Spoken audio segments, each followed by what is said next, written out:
Hello everyone, how are you doing? This is MD Tech here with another quick tutorial. In today's tutorial, I'm going to show you how to resolve if Windows encountered a problem installing the drivers for your device.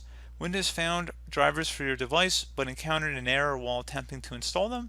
And it says that the installation of this device is forbidden by system policy. Contact your system administrator. So this should hopefully be a pretty straightforward process here, guys. And without further ado, let's go ahead and jump right into it. So you want to start off by opening up the Start menu, type in Group Policy. If you don't have Group Policy Editor in Windows 10 Home Edition, you can look up my channel. I do have a video on how to get that working for the Home Edition. But for Windows 10 Professional and higher, this shouldn't be a problem here.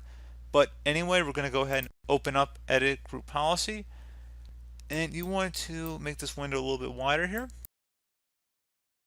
And you want to expand computer configuration if it's not already expanded. Double click on administrative templates. Same thing for Windows components. And then finally left click on the Windows installer folder just one time. And now on the right side you want to look for something that says prohibit non-administrators from applying vendor signed updates. Right here, double click on it. Set this to disabled and then select apply and OK. Restart your computer, attempt to check for the driver updates again, and your issue should have been resolved.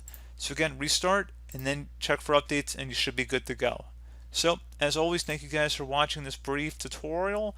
Do hope I was able to help you out, and I do look forward to catching you all in the next tutorial. Goodbye.